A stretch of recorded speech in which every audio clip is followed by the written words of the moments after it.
এই শালা খাটাসের বাচ্চা খাটাস আছে রে। ইরে আসিফ, খবর কি তোর? এই তো চাচা, আপনি কেমন আছেন?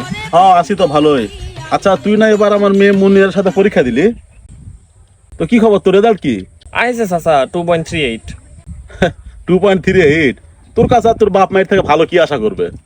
আর আমার মেয়ে দেখছিস, আমার মেয়ে মনে কর যে এসএসসি, তারপরে ওই যে কি কয় আইএ, দুটাতেই গোল্ডেন পাসে। তো পাশে তো কি হয়েছে, বিয়া তো দিয়েছেন একটা বুড়োওয়ালা ট্যাকলার সাথে, তার আবার পোয়াতির মতো বড় প্যাট। এই বেদব, পদের মতো প্যাট মানে? তুই আমার জামাই জানিস, আমার জামাই তো একটা ইয়াং, একটা যুবক, 40 বছর বয়সে ব্যাটা চল কোনোদিন বুড়া হয় রে। আর আমার জামাই তোর মাসিক বেতন জানিস, মাসে 40,000 টাকা কামাই করে।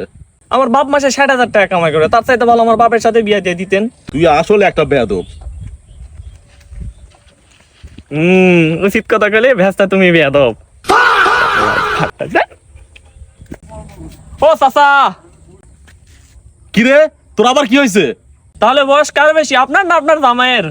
আরামজাদা রে, ওই তোর বাচ্চা।